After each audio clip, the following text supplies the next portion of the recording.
တော်ရှေးဥစွာချီးမွမ်းခြင်းတို့ online အပြင်ဒုက္ခပတ်တော်ဝင်ငါခြင်းအစီအစဉ်ကိုဦးဆောင်ပေးနေရှိတဲ့ IETC Independent Evangelical Theological College Online Ministry ရဲ့ Media Team ကိုလည်းကျေးဇူးတင်ကြောင်းပြောထားခြင်းပါတယ်ရှင်။တိုင်ဒီကိုအန်တီယာဝန်ပေါ်ကတဲ့အန်ရေရှာဂရိတ်ဆာအစာကုံနိုင်မှုကပဲဂရန်ကကြံမြုံနိုင်ရလော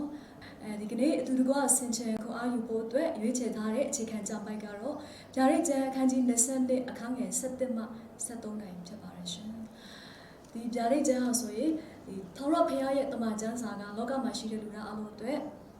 ရည်ညွှန်းထားတာဖြစ်ပါတယ်။တမန်ဟောင်းကျမ်းနဲ့တမန်တစ်ကျမ်းဆိုပြီးတော့မှရှိပါတယ်။တမန်ဟောင်းကျမ်း39ကျမ်းနဲ့တမန်တစ်ကျမ်း29စုစုပေါင်း66ဖြစ်ပါတယ်။ဒီကနေ့ကျွန်မအနေနဲ့ဝင်ငါချင်တဲ့ကျမ်းပိုက်လေးကတမန်တစ်ကျမ်းရဲ့နောက်ဆုံးကျမ်းဖြစ်တဲ့ဂျာရိတ်ကျမ်းတွေကဖြစ်ပါတယ်။အတူတူကဆင်ခြင်ဖို့အတွက်ဖတ်ချင်ပါတယ်ရှင်။ဂျာရိတ်ကျမ်းအခန်းကြီး20အခန်းငယ်17မှ73တိုင်းမတရားသောသူသည်မတရားသဖြင့်ပြုစေအောင်ညစ်ညူးသောသူသည်ညစ်ညူးစေအောင်ဖြောင့်မတ်သောသူသည်ဖြောင့်မတ်စေအောင်တန်ရှင်းသောသူသည်တန်ရှင်းစေအောင်ငါသည်အလင်းအမြန်လာမည်ငါသည်အကျိုးပြစ်ကိုဆောင်ခဲ့သည်ဖြစ်၍လူအသီးသီးတို့အားမိမိတို့အကျင့်အတိုင်းဆက်ပေးမည်ငါသည်အလဖာဖြစ်အောမေဂလည်းဖြစ်အဦးဆုံးသောသူနောက်ဆုံးသောသူဖြစ်အစနှင့်အဆုံးလည်းဖြစ်ကျမ်းစာရတဲ့နှုတ်ပတ်တော်ပေါ်ပြန်ရှင်းကောင်းလို့ရှိပါတယ်ရှင်ဒီဗျာဒိတ်ကျောင်းကိုကျွန်တော်တို့သူရဲ့တမိုင်းကျောင်းကိုလေ့လာတဲ့အခါမှာရောမဧကရာမင်းဖြစ်တဲ့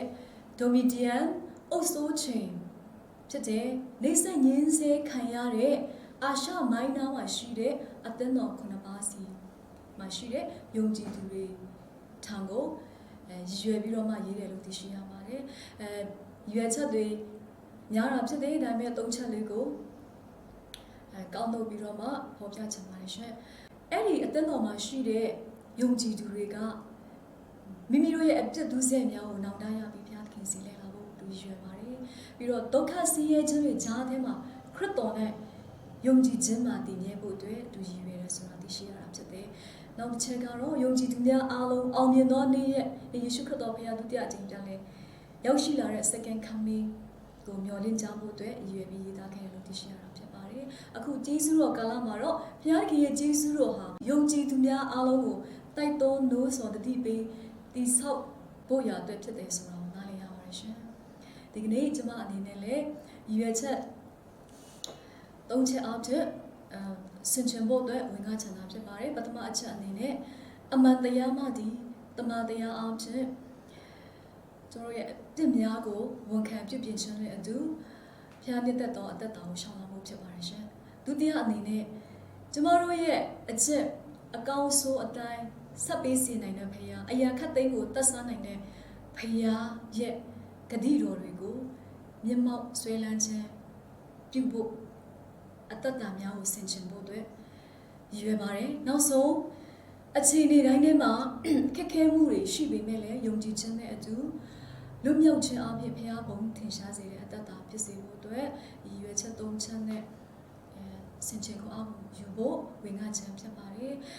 ဒီနေ့နှုတ်ကပတ်တော်ခေါင်းစဉ်ကိုကျွန်မအနေနဲ့တာ၍မျက်မှောက်ပြုခြင်းအသက်တာတို့လို့ပေးထားပါတယ်ရှင်တာ၍မျက်မှောက်ပြုခြင်းအသက်တာတို့ဘုရားသခင်စီမှာတာ၍သုံးဝင်ခြင်းခတ်ခြင်းအသက်တာကိုရည်ညွှန်းပါတယ်ဒါရိတ်ကျောင်းကိုအခြေခံပြီးကျွန်တော်တို့လေ့လာတဲ့အခါမှာကျွန်မဒီထဲမှာတမန်ကျမ်းစာတော့ရိုးရှင်းစွာပြောပါတယ်ခုခေတ်ကာလမှာတရားတော်သူတွေရှိပါတယ်အသက်ဖြစ်ပြုတော်သူဖြောင့်မတ်စွာနဲ့အသက်ရှင်တဲ့လောကလူသားတွေရှိတယ်လို့ယုံကြည်သူတွေရှိပါတယ်မတရားတဲ့ဖြင့်အသက်ရှင်ပြီးညစ်ညူးမှုဒုစရိုက်အလုံးစုံကိုလှုပ်ဆောင်နေတဲ့ယုံကြည်သူတွေရှိတယ်လို့လောကလူသားတွေရှိတယ်ဆိုတော့တမန်နှုတ်ကပတ်တော်အပြင်တမန်ကျမ်းစာနှုတ်ကပတ်တော်အပြင်နားလည်ရတာဖြစ်ပါတယ်ရှင်ဒီနေ့ကျွန်မအနေနဲ့ယုံကြည်သူတွေအနေနဲ့ပို့ပြီးတော့မှလေးမျက်စွာဆင်ခြင်စဉ်းစားဖို့အတွက်အရောသူဒီမတရားတဲ့ပြုစေအောင်ဆိုတဲ့အရာလေးကိုဘုရားခင်ကျွန်တော်ဖော်ပြတဲ့အရာလေးကိုဒီ7နဲ့7ထဲပါတော့ဝင်ငါချန်တာဖြစ်ပါတယ်သူကဆင်ခြင်ဖို့ဖြစ်ပါတယ်ရှင်မတရားတော့သူဒီမတရားတဲ့ပြုစေအောင်မတရားတော့သူလို့ပြောတဲ့အခါမှာမျက်စိထဲမှာတမ်းပြီးမြင်အောင်မိတာကတကယ်ပဲမကောင်းတဲ့သူဆက်အလုံးစုံကိုလှုပ်ဆောင်တော့သူဆိုမှမျက်စိထဲမှာတကယ်ပဲမြင်အောင်မိမှာဖြစ်ကောင်းဖြစ်ပါလိမ့်မယ်ဒါပေမဲ့ဘုရားခင်ကျွန်မကိုနားလေစေတဲ့အရာကျွန်မကိုသူသိစေတဲ့အရာကဘာဖြစ်လဲဆိုတော့ မတရားတော့သူဆိုတာယုံကြည်သူတွေထဲမှာလည်းရှိတယ်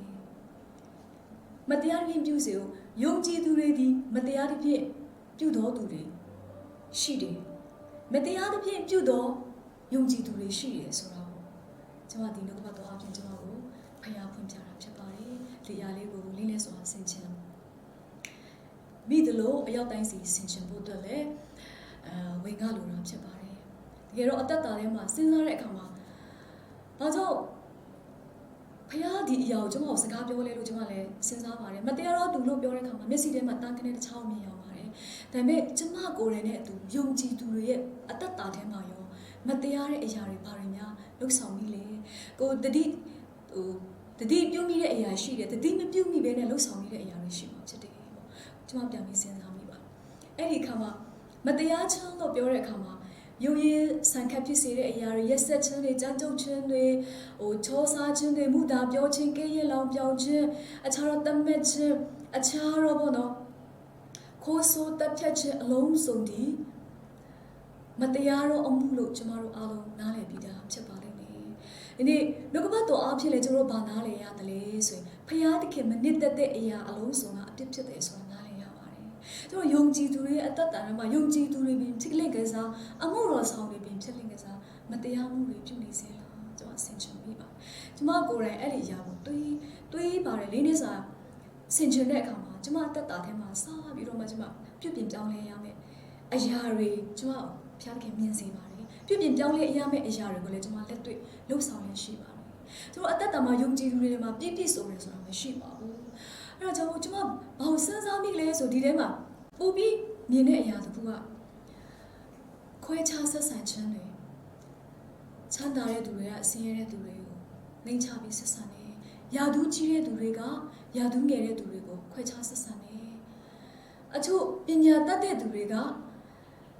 အကြောင်းမျိုးမျိုးကြောင့်ပညာမတင်ကြားခဲ့ရတဲ့သူတွေကိုခွဲခြားဆက်ဆံတယ်ခွဲခြားဆက်ဆံမှုတွေအများကြီးရှိပါတယ်ဒီနေ့ကျမတို့အမှုတော်ဆောင်တွေယုံကြည်သူတွေဖခင်ကိုချစ်တယ်ဆိုတဲ့သူတွေအသက်တာပြောင်းလဲပြီး born again ဖြစ်နေတဲ့ဆိုတဲ့သူတွေရဲ့အသက်တာထဲမှာရောထိုကဲတော့ကျမတို့လှုပ်ဆောင်ရရှိနေသေးပဲလားကျမအဲ့ဒီအရာကိုလေးလေးစွာတွေ့မိတာဖြစ်ပါတယ်ပြန်ပြီးတော့မှကျမစဉ်းစားမိတဲ့အခါမှာအထူးသဖြင့်ပေါ့နော်ကျမနားလည်ရတယ်ဘာလဲဆိုခွဲခြားဆက်ဆံခံရခြင်းကိုအမျိုးသမီးတူဖြစ်တဲ့ကျမကိုယ်တိုင်လည်းလက်တွေ့ခံစားရတာဖြစ်တယ်ပေါ့အဲ့တော့ကျမပြန်ပြီးစဉ်းစားတယ်ဒါအမှန်တရားလားဆိုတဲ့အခါမှာအမှန်တရားလို့မြင်တဲ့အထူးတော့အကြောင်းအရာတွေရှိပါတယ်ဒါပေမဲ့တမန်တရားအဖြစ်ဆိုကျမပြန်ပြီးစဉ်းစားကြည့်ပါတယ်ခဏပြောတဲ့ခွဲခြားဆက်ဆံခြင်းအမျိုးမျိုးတွေကနေဒီအထူးသဖြင့်ကျမကဘာဦးချောကိုပြန်ပြီးတော့ကျမဖတ်တဲ့အခါပေါ့နော်ဆင်ခြင်တဲ့အခါမှာအာဒံနဲ့အေဝါကိုဘုရားသခင်ကဖန်ဆင်းတယ်အာဒံကိုဖန်ဆင်းတယ်အာဒံရဲ့နာယိုရဲ့အေဝါကိုဖန်ဆင်းတယ်ဆိုတော့ကျမတို့ဖတ်ရှုခြင်းအဖြစ်သိရှိရတာဖြစ်တယ်ဆိုတဲ့အခါမှာဘုရားသခင်တို့ညောင်ကိုချစ်တယ်ပျော်စရာကောင်းတဲ့ AD ဥယျာဉ်ထဲမှာတို့ညောင်ကိုထားတယ်ဒါပေမဲ့ဘုရားသခင်ပြညတ်ထားတယ်အသီးကိုစားတဲ့နေရာစားပြီးတော့မှအပြစ်လုံးဆောင်နေတယ်ဘုရားသခင်ကဘာပြောလဲဆိုတော့အေဝါကိုပြောတယ်ခင်ဘိုးရဲ့အုပ်စိုးခြင်းကိုဝန်ခံခိုင်းပါတယ်။သမတိကျမ်းထဲမှာကျွန်တော်တွေ့ရပါတယ်။အုပ်စိုးခြင်းကိုဝန်ခံပါ။အဲ့တော့ဘုရားမှာထားတဲ့အရာလေးရှိပါတယ်။သူရဲ့ဇနီးတွေကိုချစ်ပါဆိုတယ်။အဲ့တော့ကျွန်မရဲ့လိလာမှုအားနဲ့ချက်ကြောင်လည်းဖြစ်ကောင်းဖြစ်နိုင်ပါတယ်။ကျွန်မလောကဘတော်ကိုဖာရှုဆင်ခြင်တဲ့အခါမှာခွဲခြားဆက်ဆံတဲ့အရာဆိုကျွန်မမတွေ့ဘူး။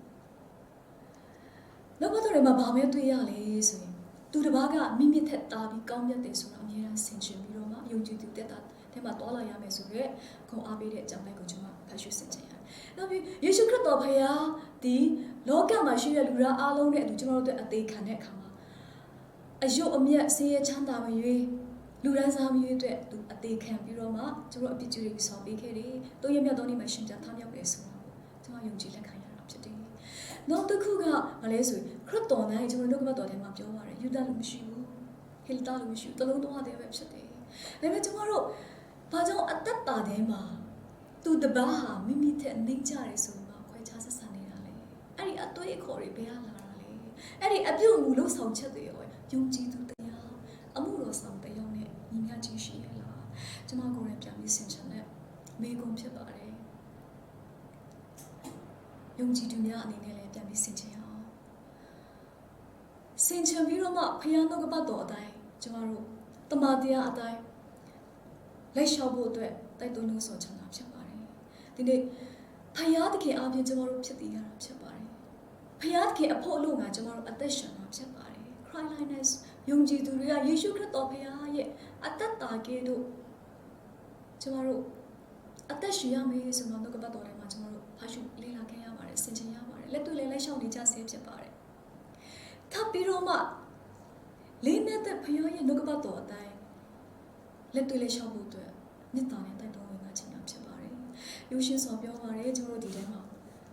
အကျိုးအပြစ်အကောင်းအဆိုးတိုင်းစပ်ပေးစီနိုင်တဲ့ဖခင်ဖြစ်တယ်အဲ့ဒီဖခင်ကိုကျမတို့ယုံကြည်တာဖြစ်တယ်နှုတ်ကပတ်တော်ထဲမှာယုရှင်စွာပြောပါတယ်ကျမမိနစ်20လောက်ပဲအချိန်ရှိတယ်ဖြစ်တဲ့ကြောင့်မို့ကျမ်းပိုက်ကိုကျမအများကြီးတော့မဖတ်တော့ပါဘူးစိုက်သည့်အတိုင်းရိပ်မယ်စကားပုံတွေရှိပါတယ်တောင်ပတ်တာကြားတယ်လူပတ်တာမကြားဘူးလို့ပြောပါတယ်ယုံကြည်သူများ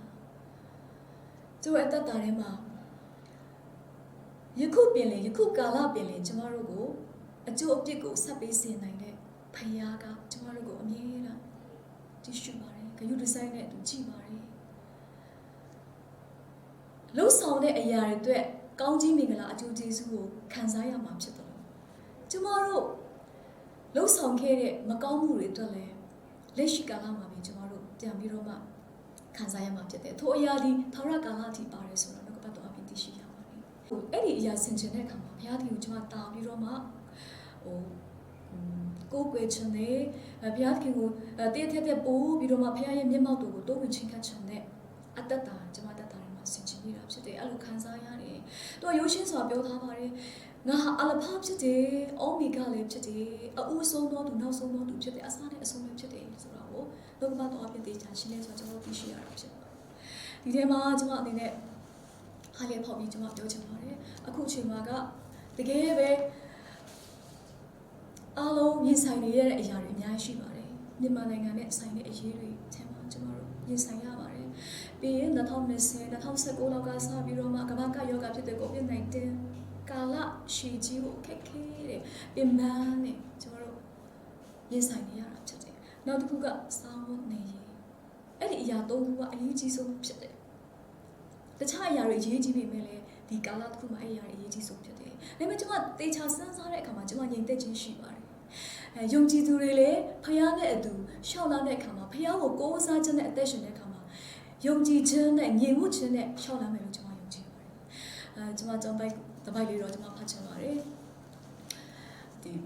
အခုလက်ရှိကျွန်တော်တို့ကြုံတွေ့နေရတဲ့ခရီးဆုံးယုံမှုတွေထဲမှာကျမ်းမာရေးကျွန်တော်တွေ့ရပါတယ်ဆိုတော့ထွန်းမြောက်ကျမ်းခန်းကြီး23ကျွန်မအခြေပြုကျမ်းပိုက်လေးတွေကိုအရှိစွာဖတ်ချင်ပါတယ်ထွန်းမြောက်ကျမ်းခန်းကြီး23အခန်းငယ်25ထဲမှာဖျားတော်ကမတော်ကျွန်တော်တို့ရိုးရှင်းစွာတည်ရကျွန်တော်တို့တွေ့ရပါတယ်ရိုးရှင်းစွာသူပြောထားပါတယ်ပြီးတော့တစ်ပေခန်းကြီးနဲ့ခန်းငယ်24ထဲမှာလည်းကျွန်တော်တို့တွေ့ရပါတယ်ကျွန်တော်ကျမ်းပိုက်လေးတစ်ပိုက်ပေါ်တော့ကျွန်တော်ဖတ်ချင်ပါတယ်ဒါတော့ကျွန်တော်ထွန်းမြောက်ကျမ်းခန်းကြီးနဲ့အခန်းငယ်24မှာ25ပိုင်းဖြစ်တယ်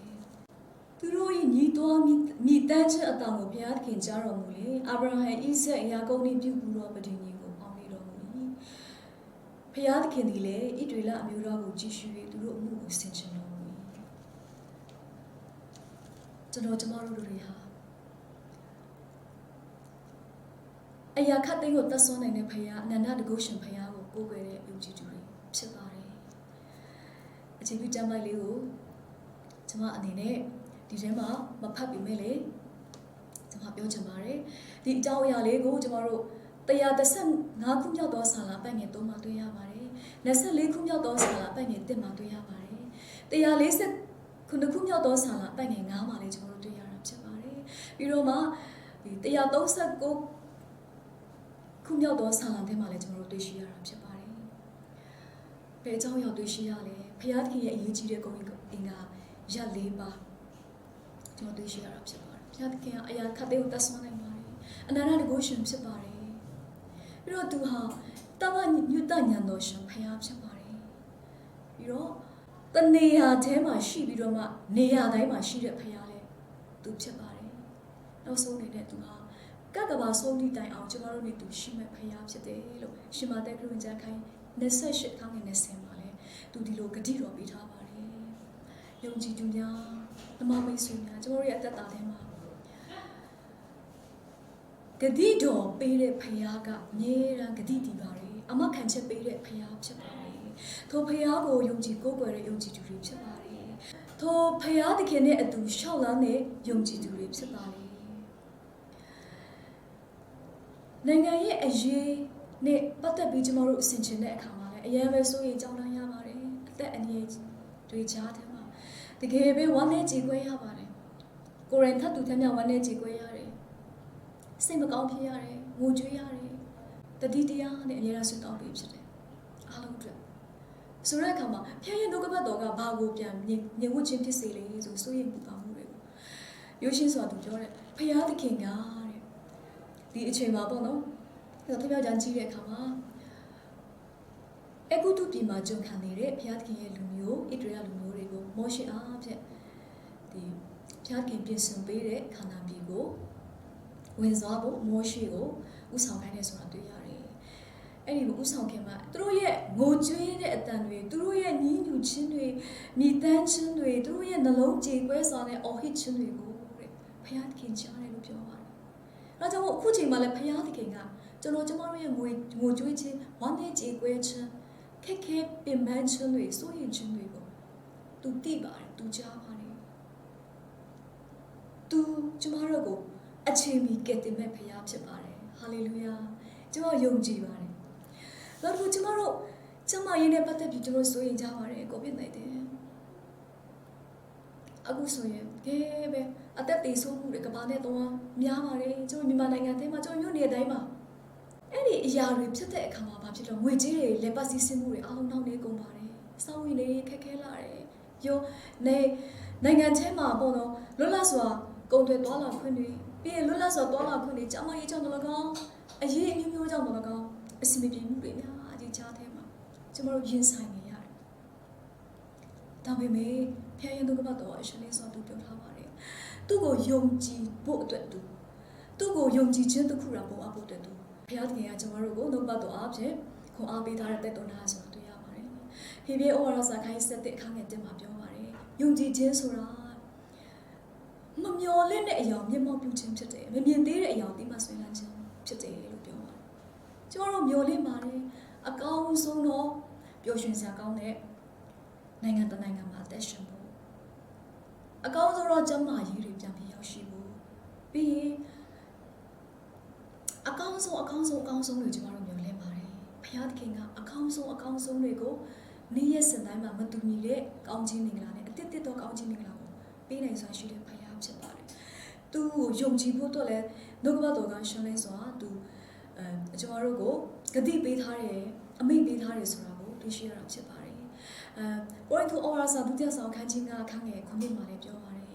။မျက်မှောက်မြင်မြင်ပဲနဲ့ယုံကြည်တယ်မျှော်လင့်ခြင်းရှိတဲ့အတိုင်းကျင့်ဆောင်ပြုမှု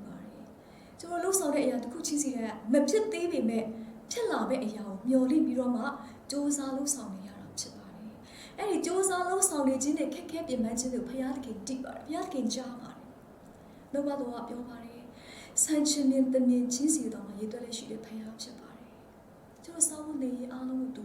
တောင်းယူပေးတဲ့ဘုရားဖြစ်တယ်လို့နှုတ်ကတော်ကတည်တော်ရှိပါတယ်။ယောဘဝတ္ထုခန်းကြီး9ခန်းငယ်20မှာပြောလေ။အစာခေါင်းပါတဲ့ကာလတွေရှိမယ်ပင်ပဲလေသူမလည်းဆိုချွေးမယ်စစ်ဘေးနဲ့ကြုံရတဲ့အချိန်တွေရှိပေမဲ့လည်းဒါဘေးကနေသူကွက်ကပေးမယ်ဆိုတော့ဘုရားလောကမှာတော့ကကျွန်တော်တို့ရှင်းလင်းစွာတွေ့ရှိရတာဖြစ်ပါတယ်ပြီးတော့မှ149ခုမြောက်သောစာလပိုင်ငယ်3မှာပြောလဲဆိုစိတ်နှလုံးကြေမွတော့သူတို့ကိုနှစ်သိမ့်ပြီးတော့သူရဲ့အနာကိုပေးတယ်ကျွန်တော်ဝမ်းနည်းခြင်းတွေကျွန်တော်ကြေကွဲခြင်းတွေကျွန်တော်ငွေကြေးခြင်းတွေကျွန်တော်တို့ရဲ့ခက်ခဲစေရဲ့ဒုက္ခဖြစ်ချင်အရာအလုံးစုံဘုရားသခင်နေသိမ့်ပေးမယ်အဲ့ဒီအနာတွေကိုပျောက်စေမယ်ဖြစ်လာတဲ့မြအရာအလုံးစုံကိုသူဖြည့်ရှင်းပေးမယ်ဆိုပြီးတော့မှဂတိတော်စကားအဖြစ်ကျွန်တော်တို့သိရှိရတာဖြစ်ပါတယ်ကျွန်မအနေနဲ့နောက်ဆုံးတပိုင်ဝင်ခဲ့ချင်တာရှိပါတယ်အစောဝင်နေနဲ့ပတ်သက်ပြီးတော့လည်း ကျွန်မလူသားတူဖြစ်တဲ့အမှုတော်ဆောင်နေဖြစ်နေတဲ့စာလူသားတူဖြစ်တယ်ကျွန်မလူသားဆိုတော့ကျွန်မစိုးရိမ်မှုပါမှုတွေကျွန်မရှိပါတယ်ဒါပေမဲ့လည်းကျွန်မဖျားသခင်ကိုယုံတယ်ယုံတဲ့အတွက်ကြောင့်မို့ကျွန်မရဲ့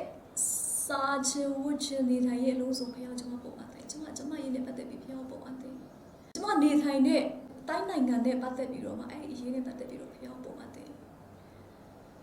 ယုံကြည်သူရဲ့အသက်တာထဲမှာအတတိပြုစရာအချက်လေးပေါ့ဒါကျွန်မဆင်ခြင်ပြရဖြစ်တယ်ကျွန်မပုံအပ်လိုက်တဲ့အရာတစ်ခုအရာအလုံးစုံကိုပုံအပ်ပြီးဖြစ်တယ်လို့ဖျားကိုကိုးစားပါတယ်ဖျားကိုယုံကြည်တယ်ငြိမ်ဝှက်ခြင်းရှိပြီးတဲ့အကြောင်းအရာလေးတစ်ခုကအခြေအနေတစ်ခုမချင်မှပဲရောက်ရှိလာတဲ့အခါမှာကျွန်မပြန်ပြီးပူပါစေတယ်ဆိုရင်အဲ့တော့ကျွန်မဆူတောင်းတယ်ဖျားရှင်တမီးဆိုရင်ချင်းတွေပူပါမှုတွေနှလုံးသားထဲမှာပြန်ပြီးခံစားနေရတယ်ကိုရောဘာကြောင့်လဲဖျားတကယ်ကျွန်တော်ရိုးရှင်းစွာအဖြစ်ပေးပါတယ်ဘာကြောင့်မို့တဲ့ငါပေါ်မှာတင်ထားတဲ့ဝန်ကိုနေဘာကြောင့်ပြန်ယူချင်တာလဲတော့သဘောပေါက်သွားတယ်ကျွန်မလွတ်ချင်ရသွားတယ်ကျွန်မပျော်ရွှင်သွားရတယ်ကျွန်မဝမ်းမြောက်တယ်ကျွန်မငြိမ်သက်ခြင်းအပြည့်ရှိတယ်အဲ့လိုပြောတဲ့အခါမှာယုံကြည်သူတွေရဲ့တက်တာတွေမှာဖခင်တို့ကပတ်တော်ကိုဆွဲလန်းခြင်းနဲ့သူ့ရဲ့ဂတိတော်ပေါ်လက်လျှောက်ခြင်းဆွဲလန်းခြင်းနဲ့လက်လျှောက်ခြင်းဟာငြိမ်ဝှက်ခြင်းဝမ်းမြောက်ခြင်းကိုခံစားစေရဖြစ်တယ်အသက်တာထဲမှာဆိုရင်ဘူပန်ခြင်းတွေလိုရာထက်ပိုပြီးရှိလာပြီဆိုရင်အရာအလုံးစုံတွေမဲ့ပိုလာပြီဆိုပြန်ပြီးဆင်ခြင်ပါတို့ဖျားထည့်တဲ့စကားပြောဆိုဝิญဉ်သွင်းကနေကျွန်တော်စကားပြောရတာဖြစ်ပါတယ်ကျွန်တော်တကယ်ပဲအဲ့ဒီအရာကိုစဉ်းစားတဲ့အခါမှာတကယ်ပဲပျော်ရွှင်ရတာဖြစ်တယ်တရားဟောရခြင်းခန်းကြီး20တဲ့အခန်းငယ်တစ်ကနေခုနှစ်ထိကြီးတဲ့အခါမှာဖျားသခင်ရဲ့စကားကိုနားထောင်တဲ့သူရဲ့သားသမီးတွေဒီယုံကြည်သူတွေကျွန်တော်တို့အသက်တာထဲမှာဘုရားသခင်ပြုပေးမဲ့ကောင်းချီးမင်္ဂလာတွေကိုကျွန်တော်တို့ဒီမှာတန်းစီပြီးတွေ့ရှိရတာဖြစ်ပါတယ်။ခုနှစ်မှာသူဘာကိုပြန်ဂတိပေးလေ။တင်းတစ်ဖက်၌ချရောရန်သူတို့ကိုတင်းမျက်မှောက်၌ထောရဘုရားသည်တန်ခံစီတော်မူသည်။သူတို့သည်တလန်းလေးဖြင့်တင်ရှိရလို့လာတော့လေလမ်းခုနှစ်တွဲဖြင့်တင်ရှိမှာပြေးကြလိမ့်မယ်။ညာဆိုအေးပြောတဲ့အချိန်နဲ့လူရမ်းဖို့ရှိပါတယ်။ဒါပေမဲ့ဖခင်တို့ကပတ်တော်ကငြိမ်းတယ်ရှင်းလင်းခြင်းသဘောပေးတာဖြစ်တယ်။သူဂတိတော်ထဲမှာဆွဲလန်းစွာနဲ့ယုံကြည်ခြင်းနဲ့အသက်ရှင်တဲ့အခါမှာညီဝတ်စွာအိပ်ပျော်ရတဲ့ခွင့်ဖခင်ကျွန်တော်ပေးပါတယ်။အဆုံးအနေနဲ့ယုံကြည်သူတွေကိုခေါင်းပေးချင်ပါတယ်။ပထမတစ်ချက်အနေနဲ့အမှန်တရားအတိုင်းအသက်ရှင်ရမယ့်အကြောင်းအရာအချို့ရှိကောင်းရှိမှာဖြစ်တယ်။ဒါပေမဲ့တမန်တရားအတိုင်းလက်တွေ့လက်လျှောက်ပြီးတော့ဖခင်နဲ့တက်တဲ့အသက်တာအဖြစ်အသက်ရှင်ဖို့အတွက်တိုက်တွန်းလို့ဆိုချင်ပါတယ်ရှင်။ဒုတိယအချက်အနေနဲ့ကျွန်တော်တို့ရဲ့အသက်တာထဲမှာအကောင်းအဆိုးကိုအပြစ်စီရင်ပိုင်တဲ့ဖခင်အရာခတ်တိုင်းကိုတတ်နိုင်တဲ့ဖခင်အဲ့ဒီဖခင်သခင်ရဲ့ဂတိတော်ကိုယုံကြည်ခြင်းနဲ့အတူဆွဲလန်းရဲ့ညီဝတ်ခြင်းရှိတဲ့အတ္တတာဖြစ်စေဖို့အတွက်တိုက်တွန်းချင်တာဖြစ်တယ်။နောက်ဆုံးတစ်ချက်ကတော့အခုဖြစ်နေတဲ့ခက်ခဲမှုအရာအလုံးစုံတွေကနေဖခင်သခင်ကိုဖခင်သခင်ထံမှာပုံအားလိုက်ခြင်းဖခင်သခင်ရဲ့မျက်မှောက်တော်ထဲမှာတား၍တိုးဝင်ချစ်ကပ်ခြင်းနဲ့အတူအောင်မြင်ခြင်းအတ္တတာအဖြစ်ဖခင်ဘုန်းကိုသူတစ်ပါးရှိမှထင်ရှားသောယုံကြည်သူများအားလုံးဖြစ်စေဖို့မေတ္တာနဲ့ညီများလောက်ဝင်ငါပါတယ်ရှင်။အရောက်တိုင်းစီဖို့ဘုရားခင်သာ၍ကောင်းချီးပေးအတုပြုပါစေ။